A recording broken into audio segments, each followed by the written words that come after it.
Ya comienza DQI, Diseño que Incluye, un programa conducido por Lorena Obiol, dedicado al diseño inclusivo, con entrevistas a referentes de la arquitectura, el interiorismo, el diseño industrial, el gráfico, el de indumentaria y textil, el de imagen y el sonido, el paisajismo y el diseño urbano.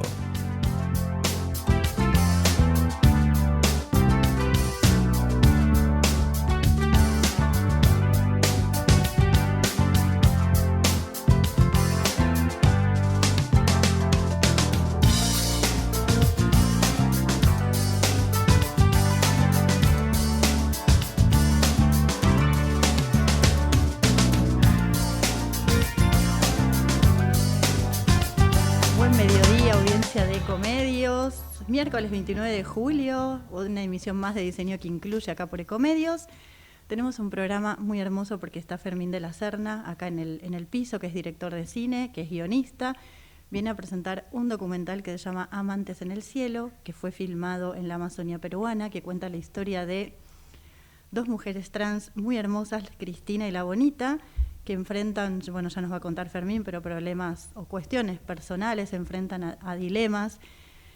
Incluso, bueno, no voy a spoilear mucho, pero alguna quieren destransicionar en un momento. Ya vamos a charlar de esos temas y las imposiciones sociales y religiosas y cómo es filmar en ese contexto.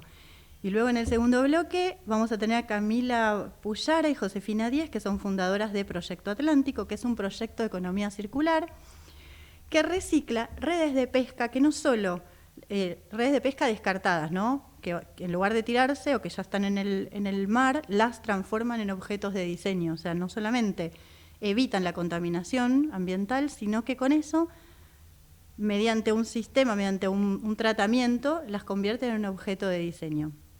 Eso va a ser en el segundo bloque. Así que, hola Fermín, voy a presentar de nuevo Fermín de la Serna. ¿Cómo estás? Gracias, finalmente. Pudimos concretar. Pudimos. Pasa que un mundial de por medio siempre. Sí, un complejo. Mundial nos paró la vida, ¿no? A todos. Sí. Salimos segundos igual, está todo muy bien. Que... Bueno, Amantes en el Cielo, que ya se filmó y se estrenó el año pasado, que no se estrenó primero acá, ¿no? Se estrenó... la película se estrenó en Cracovia. En un festival. En un festival de documentales en Polonia, donde tuve la oportunidad de ir, de presentar la película. Fue como el momento, el sumum de poder mostrar la peli y poder... Nada, es un momento donde uno se pone muy nervioso porque estuvo tantos años haciendo tantas cosas. Sí, vos venís contanos un poco a la audiencia tu trayectoria, si querés, antes. Sí, creo que una primera película, esta es mi primera película, es mi primer documental, largometraje, tengo 2 cortometrajes, sí. Uno se llama La Entrevista y otro El Placer. Creo que para el largometraje uno se prepara toda la vida, o por lo menos desde que sabe que se va a dedicar a hacer cine o algo relacionado. Entonces creo que no es que la película, o por lo menos para mí, no es que fueron estos 4 o 5 años de proceso entre que la filmé y la terminé, sino que viene de mucho antes porque la película, uno la tiene en la cabeza, esa primera película desde el principio, desde que por lo menos yo empecé a estudiar diseño, imagen y sonido en la UBA, y ahí... desde ahí creo que uno empieza. ¿Cómo surgió? ¿Cómo se te ocurrió la idea o cómo apareció el tema? Yo vengo de una familia muy relacionada al cine, a la pintura, a la artesanía. Mi mamá es artesana, mi papá es director de cine. Entonces mis abuelos arquitectos y les gustaba mucho dibujar. Sí. Entonces es como que hay algo ahí que creo que estaba rondando. Y a partir de eso, bueno, estudié diseño, imagen y sonido y fui encontrando muchos amigos, mucha gente relacionada a ese mundo, pares que hoy trabajamos y que trabajaron en la película. Juan, el director de fotografía, estudió conmigo. Entonces, bueno, parte un poco también de esa amistad que pudimos armar en esa época. Y bueno, a partir de ahí fui haciendo diferentes cosas relacionadas al audiovisual. Lo primero que hice fue tener una revista de mi barrio que se llama La Brújula Barrial, que lleva 14 años impresa todos los meses y que fue como una excusa para hacerle entrevistas a gente que yo admiraba. Muy bien. Luis Embroski, Peretti. ¿Era de cine la revista? No, era de cultura general y del barrio. Es porque todavía existe. Bien. Y sí, es como... ¿Cómo se distribuye? Gratuita en el barrio. ¿Impresa? Impresa, 14 años, una Wow. epopeya. Así que esa fue como una primera forma también de acercarme a mucha gente y como, nada, sentarme a tomar un café con gente que me apasionaba, directores de cine. Bueno, le hice la entrevista a Adolfo Aristarain, que ahí sale en mi primer cortometraje la entrevista, que Luis Zembroski hace de Aristarain, con una entrevista que yo le hago a Aristarain, que me confundo y pongo la cámara a filmar la entrevista. ¿En lugar de grabar? ¿O Sí, qué? como que en vez de grabar audio, grabé imagen, y entonces se le ve la panza a él y un pucho, todo el tiempo un pucho así, tipo fumando. Y a partir de eso es una imagen que tengo que es hermosa, porque él me invitó a su casa, y ahí tipo tenía, era su estudio, ¿no? Tenía sus premios, fotos de un lugar en el mundo, cosas así increíbles. Yo estaba como muy flasheado y muy apasionado. Y a partir de eso salió mi primer corto, que se lo mostré a Luis Zembroski, y con esas manos y esa panza interpretó el personaje. Y está basado un poco con otra entrevista que hice un mes después a Martín Piroyansky, donde yo voy a hacerle la entrevista a la casa y Martín va al baño en un momento de la entrevista y tarda un montón de tiempo en salir. Y dije, bueno, uní ese conflicto que dije, che, si yo voy a hacerle una entrevista a alguien en la casa y pasa algo en el medio, ¿qué pasa acá? Claro. Bueno, esa fue un poco la idea de ese primer corto. Y le fue bien, recorrí un montón de lugares, entré como al mundo del cine a entender un poco lo que era la distribución, los festivales, todo eso, todo ese mundo hermoso. Y a partir de ahí seguí haciendo, hice otro cortometraje, y después, ya en el 2020, viajé al Amazonas, a Iquitos, en un viaje, diría que de vacaciones, pero con una cámara y un corbatero. Como para ver lo que sucediera, estar abierto a las posibilidades. Sí, yo creo que uno cuando está en esto siempre le gusta hacer entrevistas, sacar fotos, como ver. Y yo lo primero que me pasó fue que me apasioné mucho con el barco. Es un barco que va desde la ciudad de Pucallpa a la ciudad de Iquitos, que es un viaje en barco que puede durar entre 5, 6, 7 días. Y ahí llevan todo tipo de cargamento. En ese viaje en particular llevaban muchas cocinas prefabricadas y colchones. Y mouse. Claro, porque es el único medio de transporte de conexión entre el continente y la isla. Exacto. Es como el río Amazonas, es el que va conectando todos esos pueblos que están alrededor.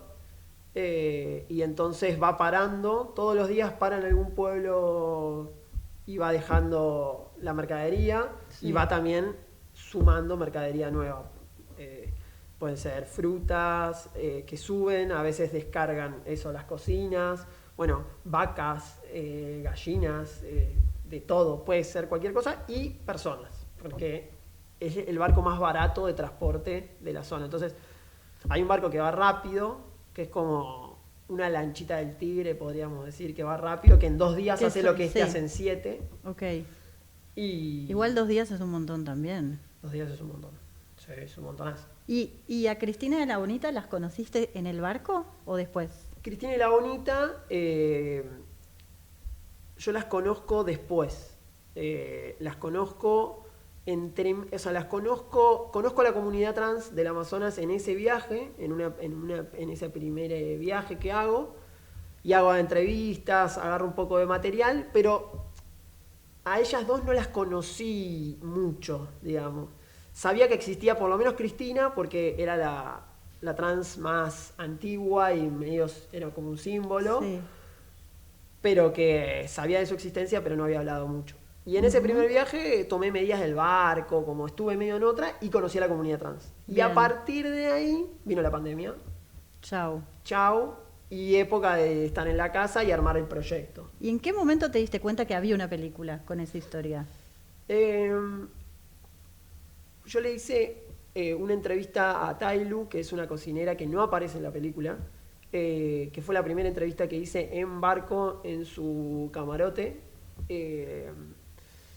Y ahí las cosas que me dijo fueron increíbles, la conexión que hubo fue muy interesante.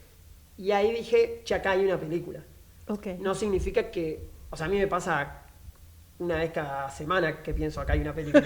Y después, bueno, no hay Claro. recursos, no hay tiempo. Exacto. O sea, esa sensación de que hay una película en general la tengo bastante y es divertida. El tema es decir, voy a hacer esta película y voy a dejar 3, 4 años de mi vida en esto Claro. y voy a filmarlo.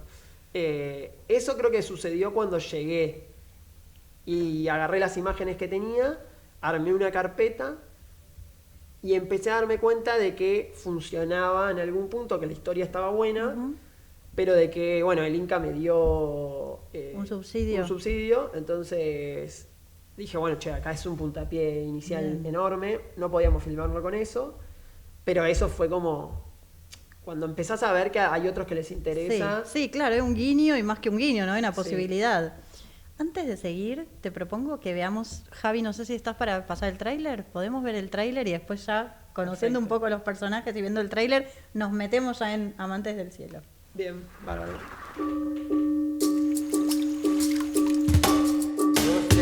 Los homosexuales, los travestis, los hechiceros, los brujos, ellos no heredarán el reino de los cielos. Muy buenas noches, mi nombre es Ana Cristina Rebelde del Perú. Quisiera volver a ser gay, pero ya no puedo, por lo que tengo mis prótesis, tengo mis siliconas, tengo todo. Bruto. Bueno, ustedes eres de Playboy. Ya cuando me he cortado mi pelo para entrar lancha, varón. Solo que no pude olvidar y me mata el sentimiento. Sé que no fui de lo mejor y por eso me arrepiento.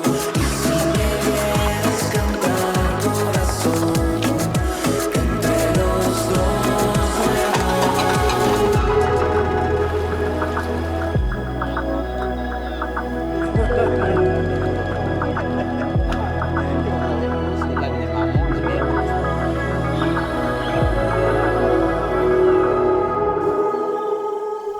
Te extraño mucho.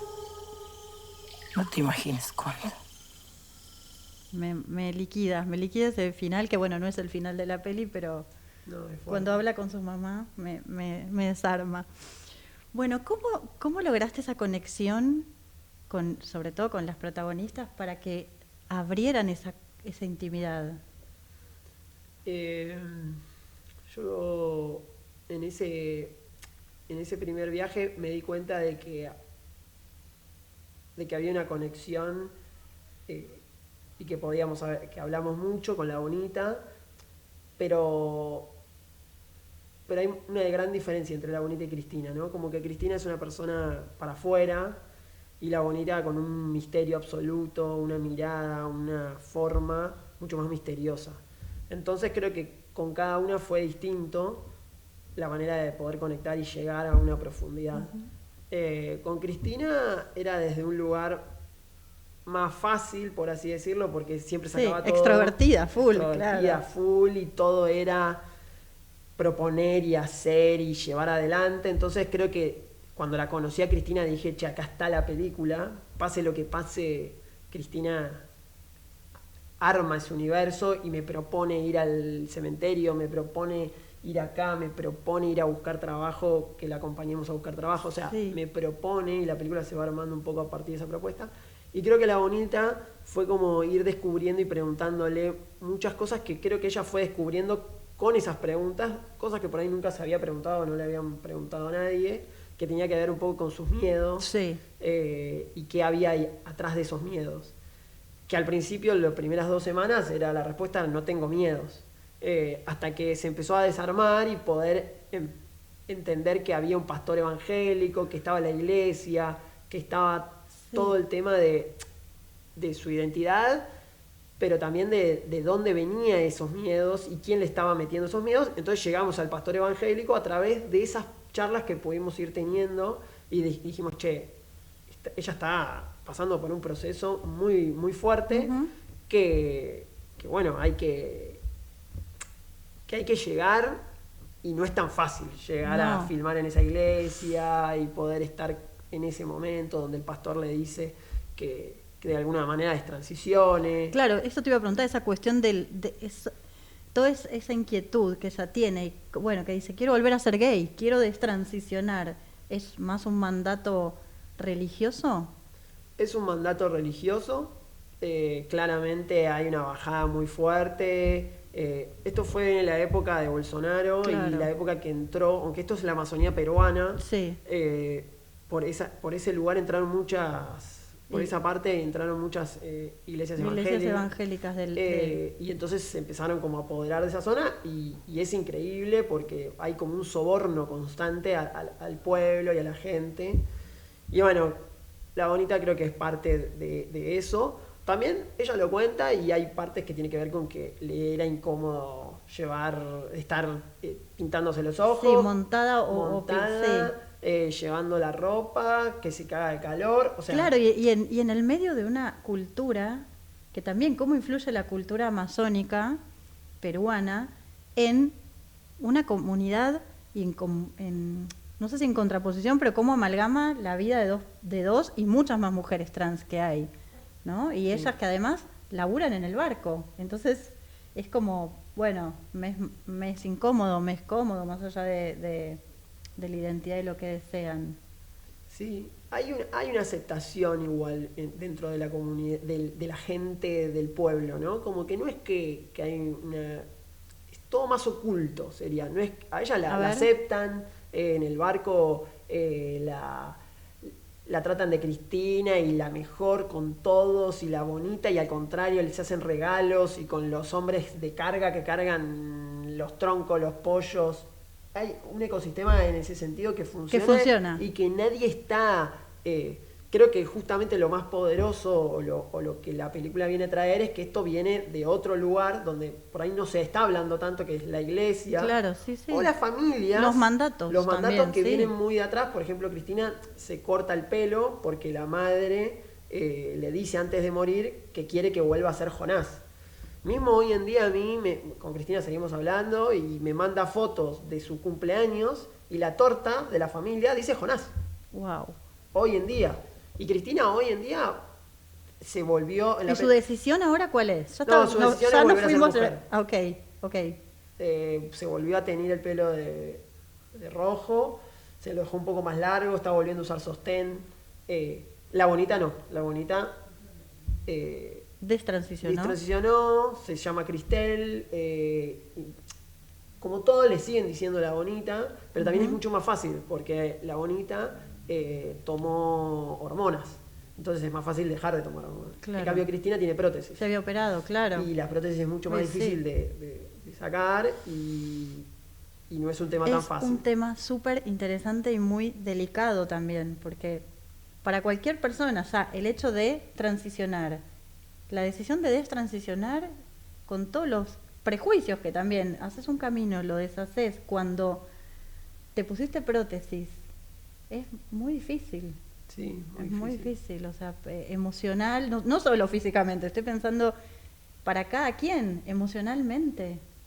Qué Sí, fuerte. por eso hay como una idea de una posidentidad donde yo creo que Cristina deja de ser Jonás, pasa a ser Cristina, y ahora es un poco, vuelve a ser Cristina, un poco Jonás, y mismo le pasa a La Bonita, y creo que están en esa idea de posidentidad donde están fluyendo, como el río, digamos, como Sí. que hay algo que no está tan estancado. ¿Este es un mensaje que vos quisiste dejar en la peli o que fluyó? Bueno, como el río, o sea, ¿lo tenías medio pensado decir, quiero hablar de transición, destransición, o surgió?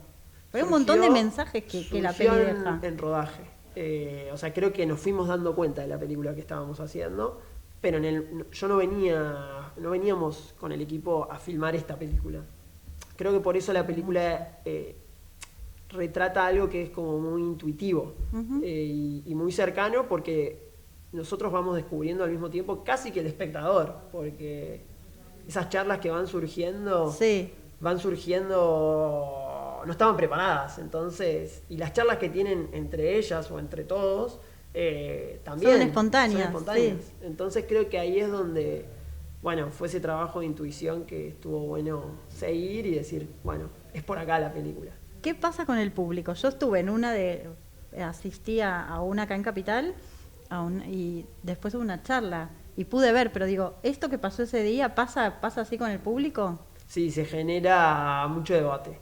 La película genera mucho debate, genera como puntos de contradicción, pero al mismo tiempo de mucha fuerza y potencia. Gente que sale llorando, que me dice que le hace acordar a algún familiar. Eso, la vez que estuve yo, la mayoría te decía, tengo una hermana, tengo una prima, tengo una compañera, le está pasando esto. Bueno, había una chica trans ahí creo en la primera fila.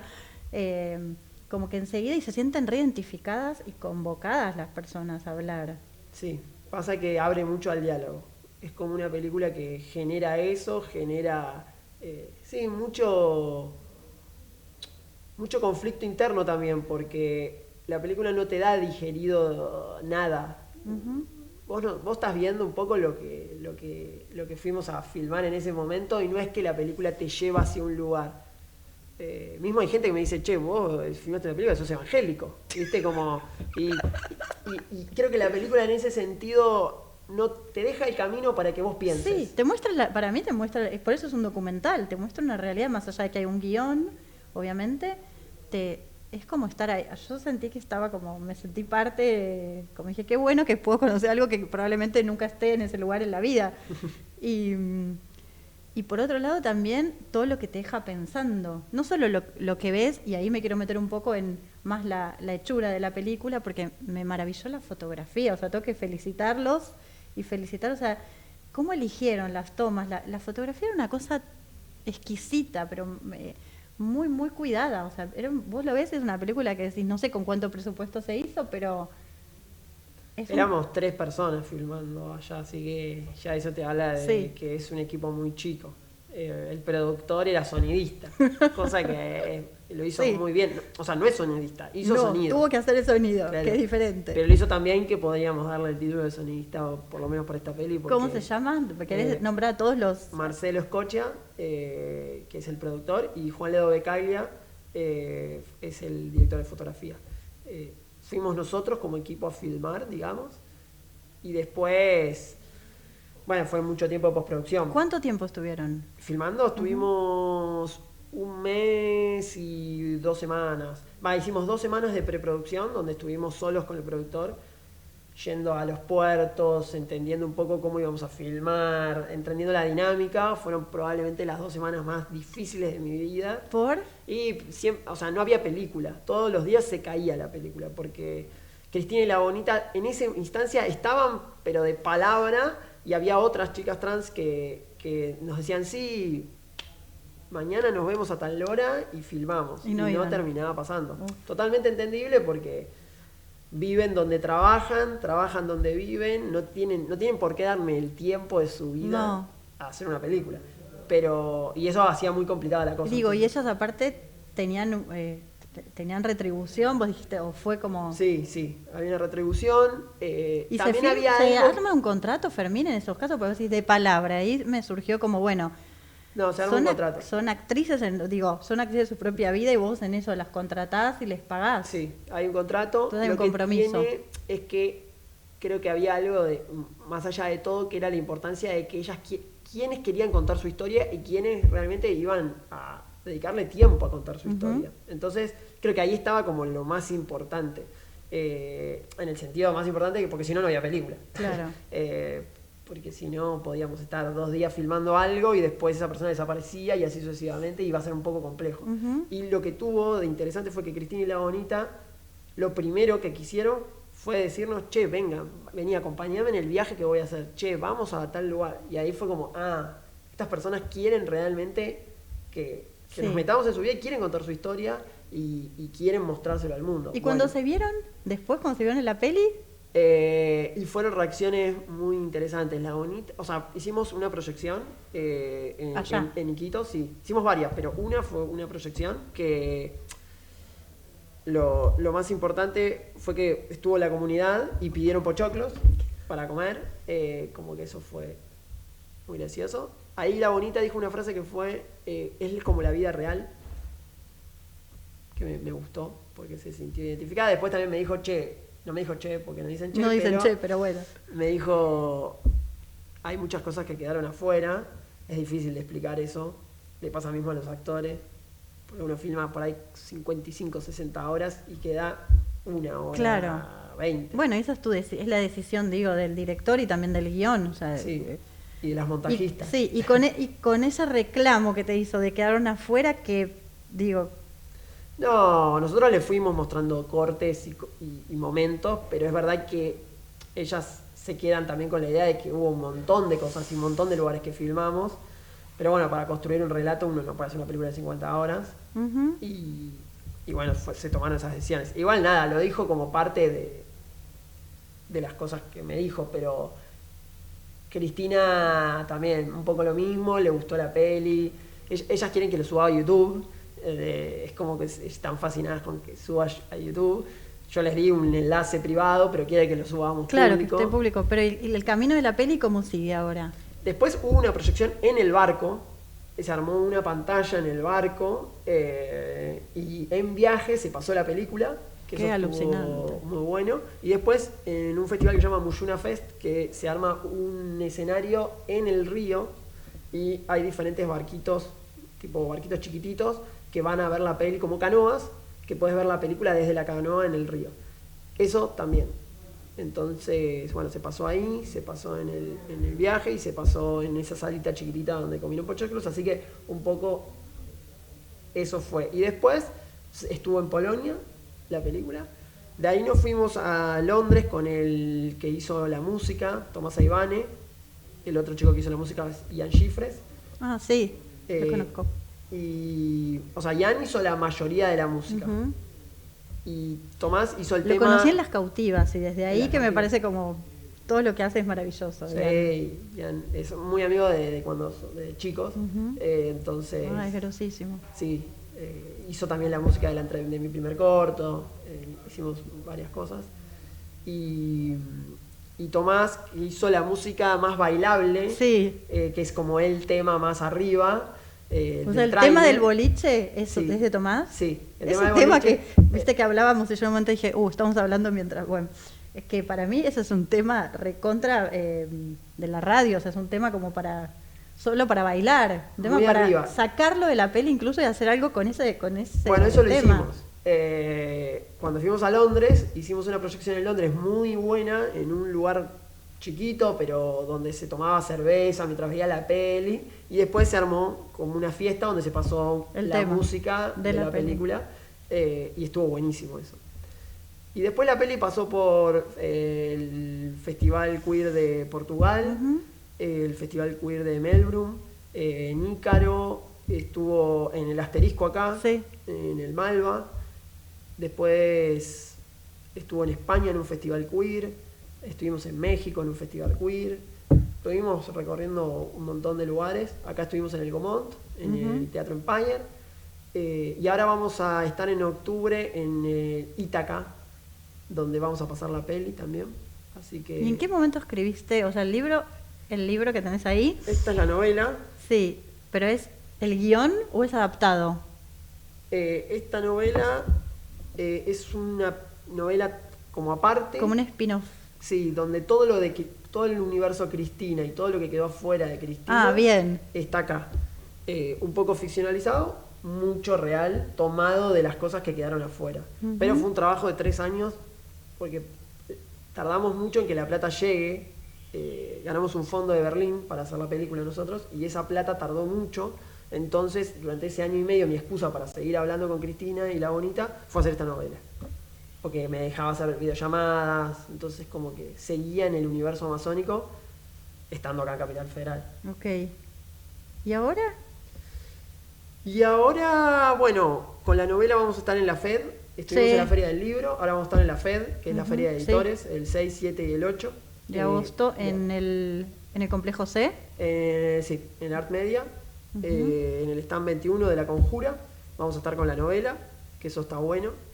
Después la novela tuvo también su recorrido, tuvimos una presentación muy linda, hicimos lectura de algunos capítulos con una actriz que interpretó a Cristina. Bueno, se fueron armando cosas.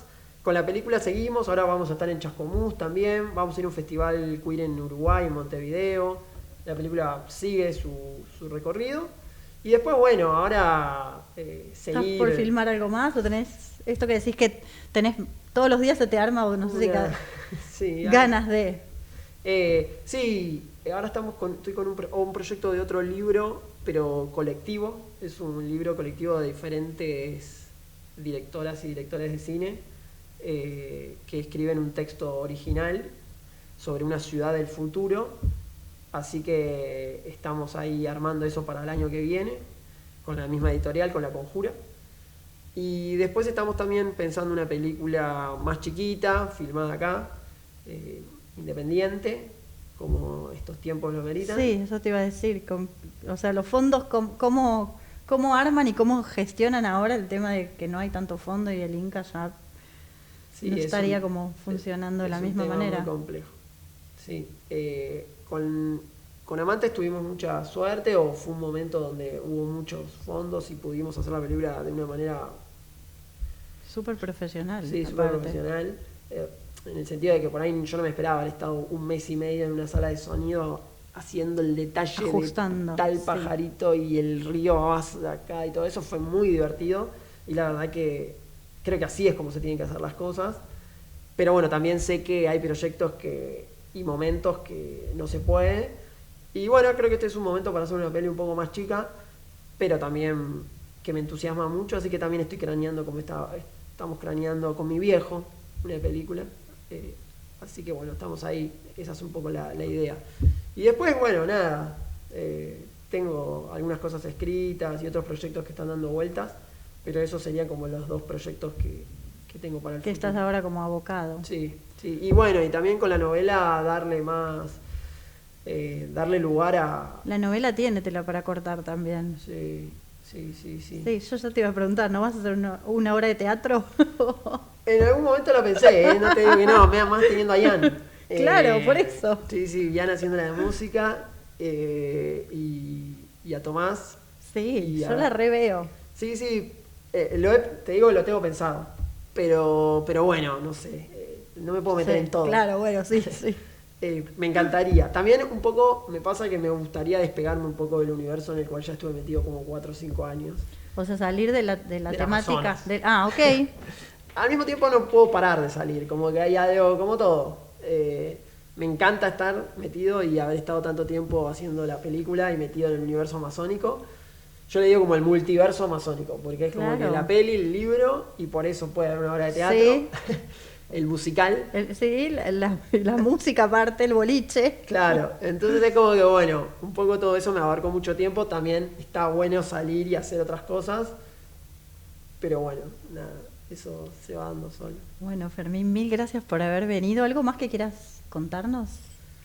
No, que vengan a la FED, me parece que está bueno, que es Sí. una feria que está buenísima. Vamos a repetir las fechas. Serán 6, 7 y 8 de agosto. Y 9, es el Jueves, viernes, sábado y domingo. Sí, el jueves en general la mayoría supongo que va a ir a la marcha, o los que puedan ir al congreso, y ya a partir del 7, 8 y 9 está buenísimo ir a la feria de editores, porque hay un montón de libros y un montón de editoriales independientes. Sí, y buenas charlas después también. Muy unas buenas charlas. Muy sí, piolas. Sí, hay buenas charlas. Así que me parece que este año creo que hay que sacar entrada, pero creo que se puede sacar en el lugar o por internet.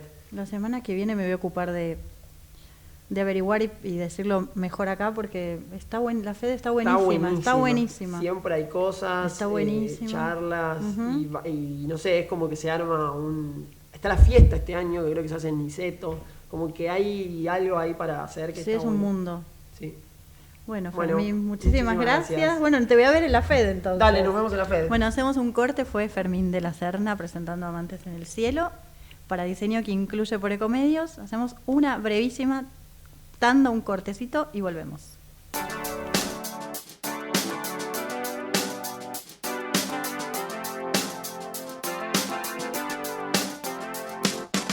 Ecomedios.com AM1220. Estamos con vos. Estamos en vos. Ahora, visitar Catamarca es más fácil que nunca. Te presentamos Visit Catamarca, la nueva plataforma donde podés planificar tu viaje y comprar paquetes y experiencias directamente de agencias y prestadores. Entrá a Visit Catamarca y empezá tu próxima aventura. Catamarca, más que un paisaje, todos.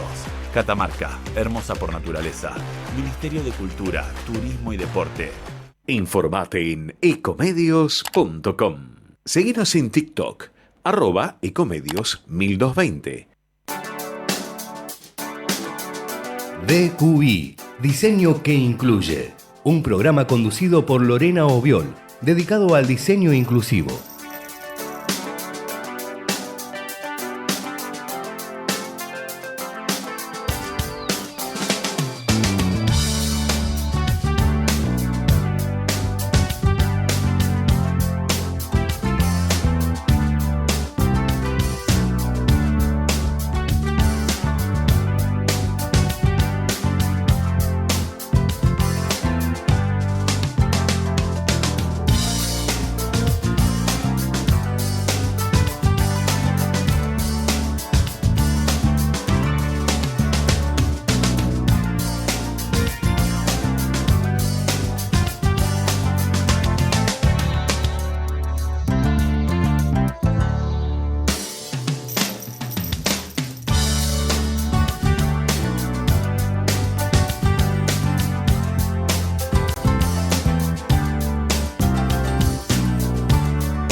Volvemos, segundo bloque de Diseño que Incluye del miércoles 29 de julio. Están en línea, no, están en el Meet, no en línea, las voy a ver las caras.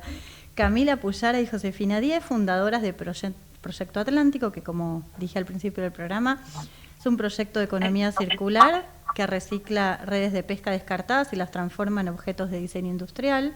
Y además, obviamente, evitan la contaminación. Hola, chicas. Hola. Ay, ahí están. Qué gusto conocerlas. ¿Cómo andan? Sí, bien, súper bien, lo mismo decimos. Están en Mar del, ¿no? Entusiasmadas. ¿Están en Mar del Plata? Estamos en Mar del Plata, sí. ¿En qué barrio? ¿Por dónde andan? Bueno, estamos ahora actualmente más por la zona de Güemes, que es como centro. En realidad nosotros los marplatenses como que no diferenciamos por barrio. Por barrio, Mar del la Plata, calle.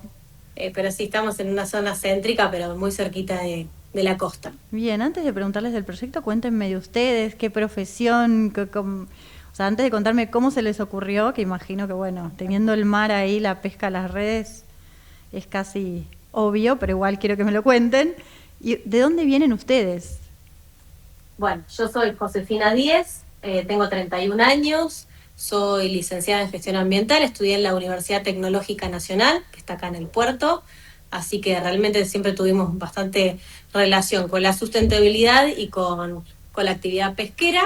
Y Camila, bueno, yo soy Camila Pullara, también tengo 32 años y me recibí de ingeniera ambiental en la Universidad FASTA también de acá de Mar del Plata.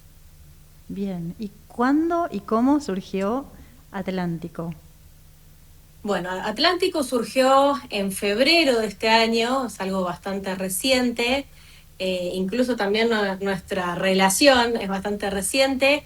Yo en Mar del Plata tengo hace más de 5 años un proyecto que se llama Mar Sin Plast, en donde reciclamos distintos tipos de plásticos domiciliarios que nos traen los vecinos y los convertimos en productos. Y ahí se acerca Cami, que se presenta también como profesional ambiental, interesada por la contaminación por plásticos y demás, con la idea de empezar a reciclar redes de pesca, también son plásticos.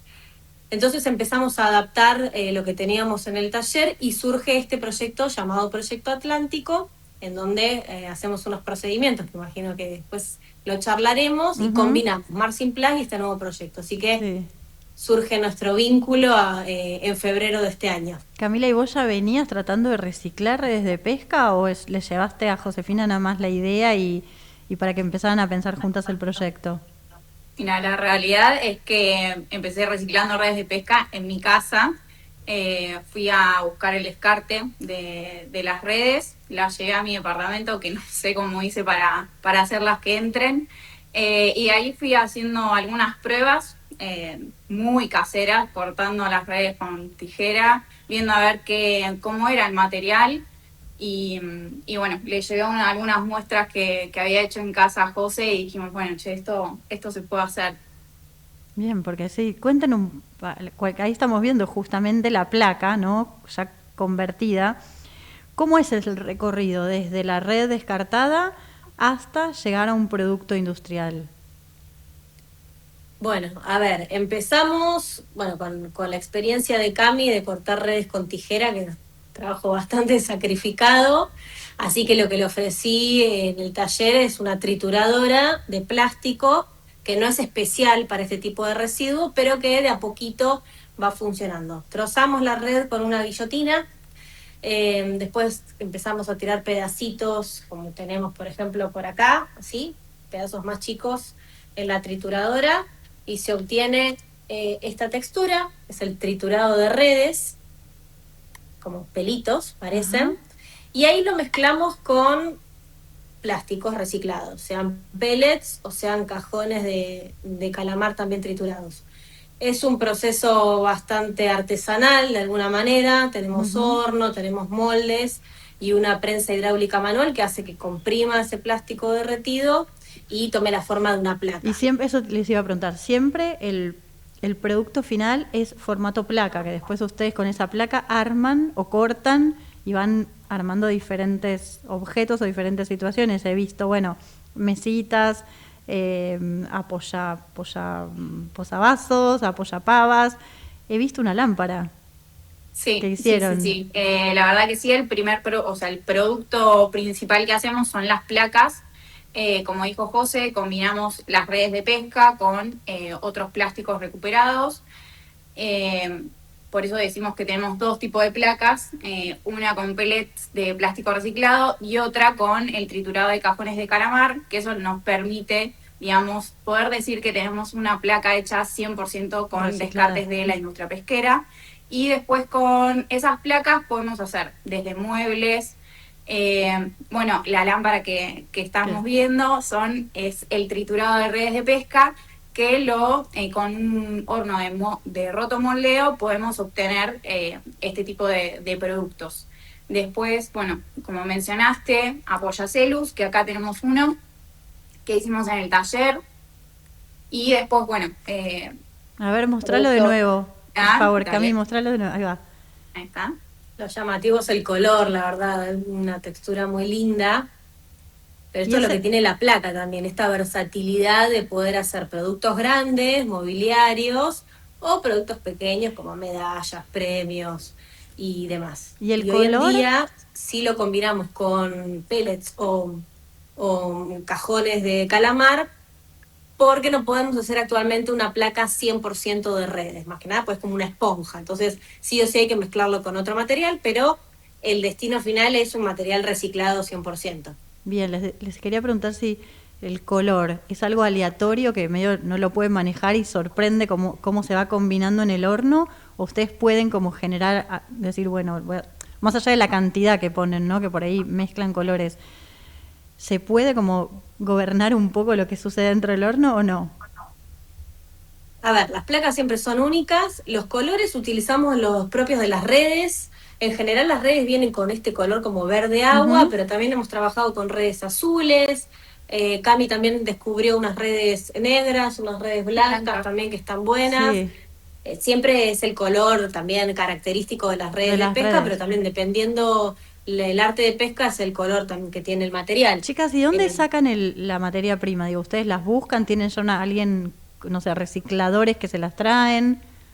De momento somos nosotras las que vamos a buscar el descarte de las redes de pesca. ¿Y a dónde van?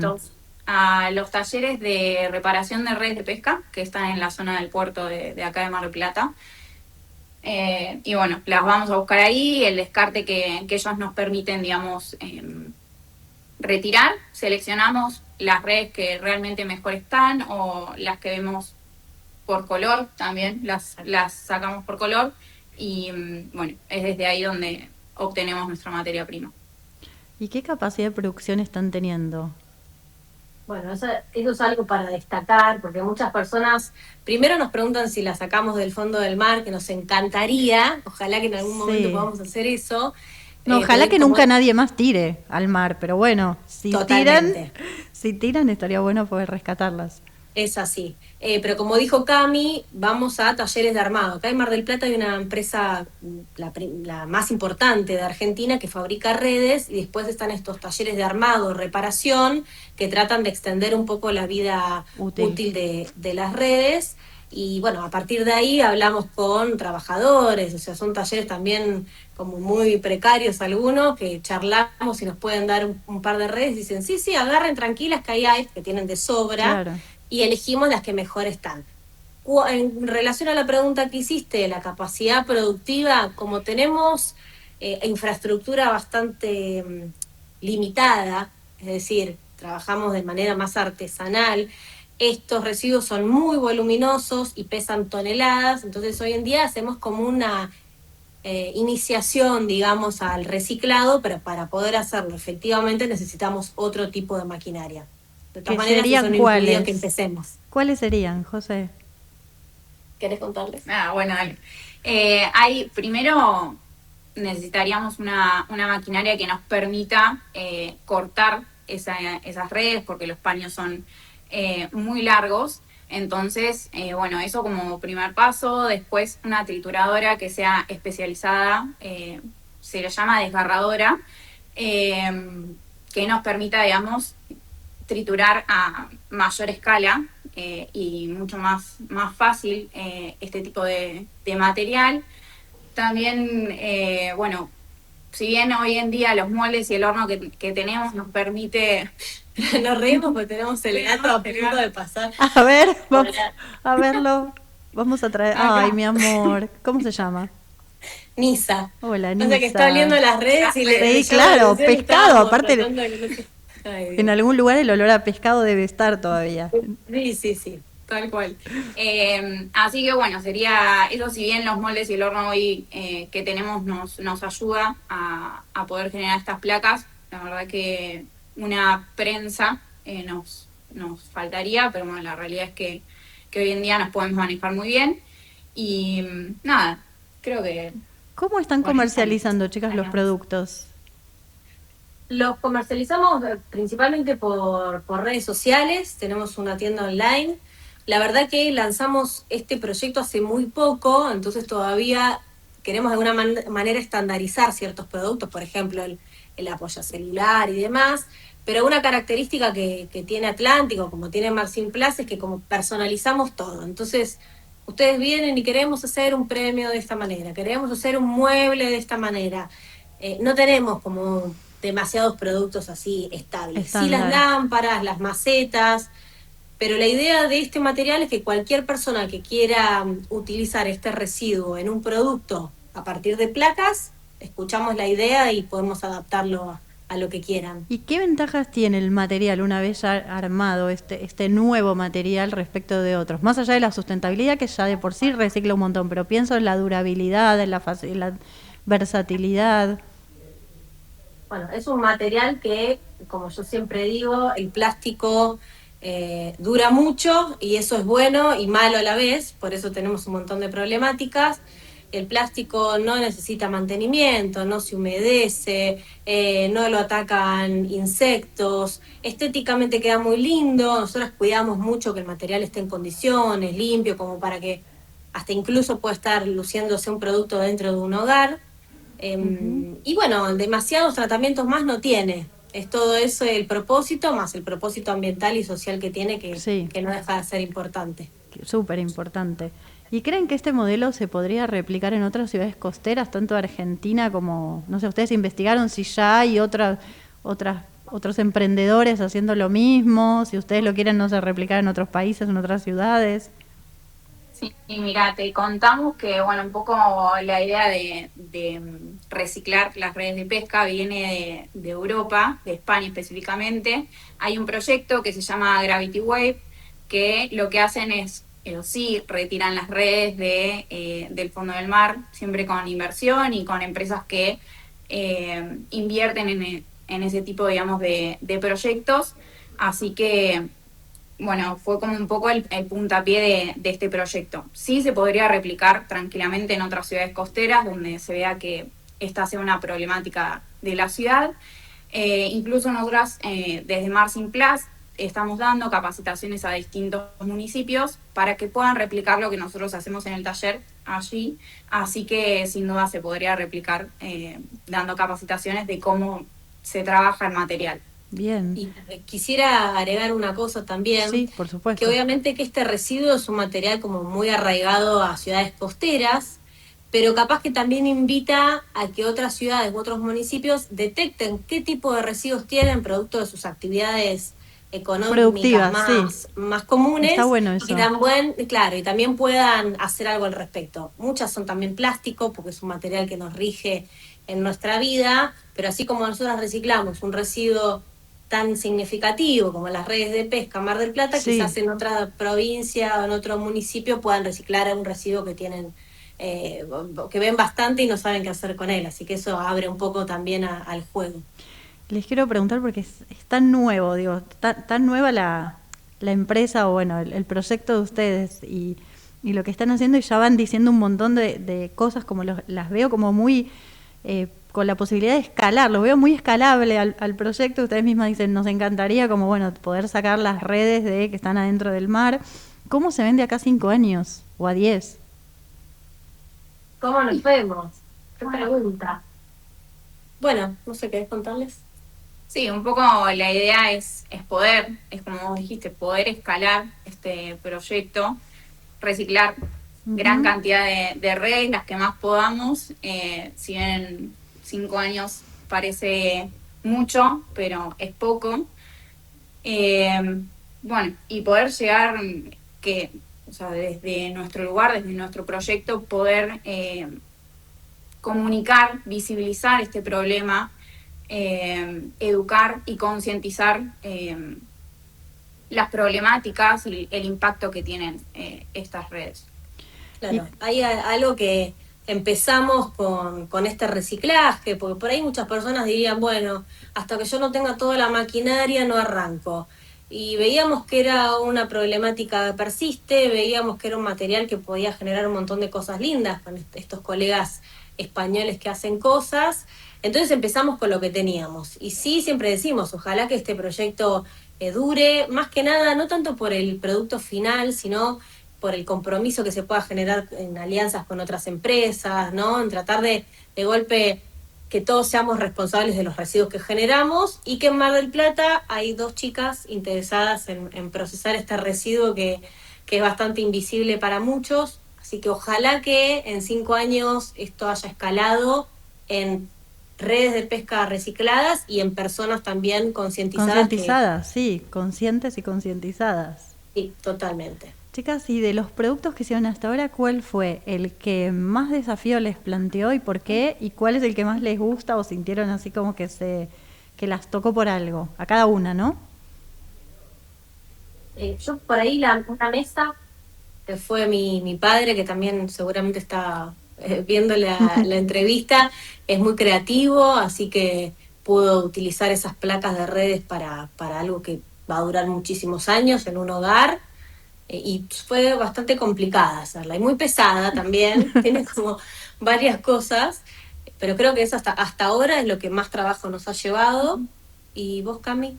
Sí, creo que también la mesa fue nuestro primer producto que hicimos con las placas, pero la realidad es que ya tener el producto de la placa, creo que eso, haberlo materializado, para mí ese es el mejor producto que pudimos hacer. Que acá tenemos son hermosas además, son muy lindas los colores. Sí, así que ya la placa en sí es mi producto favorito. Chicas, ¿y dónde producen? ¿Tienen un taller o están en sus casas? No, si estuviéramos en nuestra casa nos echaría probablemente. Tenemos un taller que está en Urquiza y Juan B. Justo, para la gente de Mar del Plata que esté escuchando. Es muy cerca al puerto también, así que hay ahí una conexión, un taller muy lindo, donde tenemos un sector donde hacemos toda la producción de las placas, otro sector donde cortamos y demás, y ese mismo espacio también lo usamos para dar charlas a escuelas. Vienen las escuelas al taller y también pueden conocer un poco más de la infraestructura, así que también eso lo mostramos mucho en redes, el espacio de trabajo que tenemos. Bien, ¿y por qué creen que es importante hablar de economía circular o de diseño? Porque me imagino que cuando ustedes dan las charlas, los talleres, todo el tiempo no solo están hablando del producto en sí, sino de algo más grande que es la circularidad. Sí, exactamente. Bueno, poder demostrar el reciclaje desde un residuo, poder generar otros, o sea, darle una nueva vida, una segunda oportunidad a ese residuo y demostrar que se puede hacer algo lindo, algo atractivo de diseño, y que además esté acompañado con el impacto que el producto tiene, el impacto positivo al ambiente, lo que demuestra que cada producto realmente cuenta una historia, y poder realizar el reciclaje completo desde que recuperamos la red hasta que hacemos el producto. Me parece que eso es lo importante y la relación que tiene la economía circular con nuestro producto. Bien. Sí, y también hablábamos con Cami el poder que tenemos como consumidores, es decir, todo el día consumimos cosas y desde el diseño de algo estético, de algo cuidado y con propósito, ¿por qué no empezar a cambiar un poco la mentalidad de las personas en elegir cosas que tengan más valor ambiental, más cuidado, ¿sí? Dejar de comprar cosas y tirar sin saber qué va a suceder? Entonces desde el diseño se puede hacer ese cambio, ¿no? Que de alguna manera una maceta hecha con redes de pesca ya está diciendo algo, ya está educando y está tratando de cambiar un poco la conciencia que tenemos. Bien, chicas, muchas gracias. Les juro que siempre me quedo cortísima. A veces digo, tenés que hacer todo un programa con las entrevistadas o los entrevistados, porque tengo un montón de preguntas más, pero voy a hacer, a ver, un minuto. Ya estamos. No, pero bueno, nos podemos volver a ver de acá un tiempo, porque ustedes seguramente van a crecer un montón, me van a contar que hicieron un montón de otras cosas y ojalá puedan o venir, o yo ir a Mar del Plata, que justo hoy estaba hablando con una amiga y le estaba diciendo, te tengo que ir a visitar a Candela. Así que por ahí las veo, las entrevisto allá. Y pasás, y conoces. Bueno, chicas, les deseo mucha suerte porque está buenísimo lo que hacen. Así que muchas gracias, un placer. Lo mismo conocerlas, y fueron Camila Pullara, ¿lo dije bien? ¿Pullara se dice? Sí, ¿O Pulliara? Sí. Pullara. Camila Pullara y Josefina Díez, fundadoras de Proyecto Atlántico. Bueno, chicas, muchísimas gracias. Las despido. Y con esto me despido de la audiencia de Ecomedios. Fue Diseño que Incluye en el programa el 29 de julio.